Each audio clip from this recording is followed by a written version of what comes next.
Hello everyone, good morning. आज आपण बनवणार आहोत आंबट चुक्याचं वरण.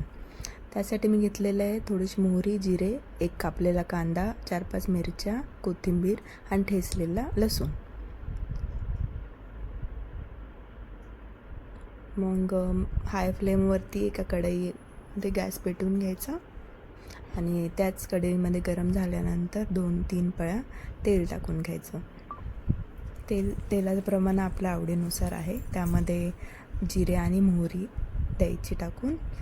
जिरे मोहरी तडतडल्यानंतर त्यामध्येच कांदा बारीक चिरलेला टाकून द्यायचा. कांदा थोडा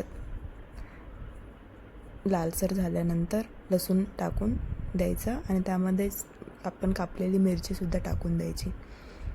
त्या कांदा, लसूण आणि मिरचीला व्यवस्थितपणे परतवून घ्यायचं आणि लवकर भाजण्यासाठी आपण त्यामध्येच लगेच थोडंसं चवीनुसार मीठ टाकून द्यायचं. लागलंच तर आपण नंतर पण थोडं मीठ टाकू शकतो. आपली मुगाची आणि तुरीची डाळ बाजूला शिजत आलेलीच होती, तिला थोडंसं आपण घोटून घेतलं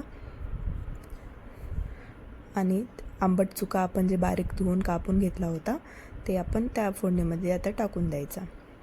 आंबट चुका डिरेक्टली डाळीमध्ये टाकण्यापेक्षा मी फोडणीमध्ये टाकणंच प्रिफर करते, कारण की तो लगेच फोडणीमध्येच शिजून व्यवस्थित मॅश पण होतो.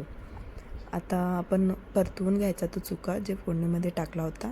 त्याला मॅक्सिमम 3-4 मिनटामध्ये बारीक व्यवस्थित गाळ होऊन जातो चुका फोडणीमध्ये. त्याला व्यवस्थित मॅश करून घ्यायचं.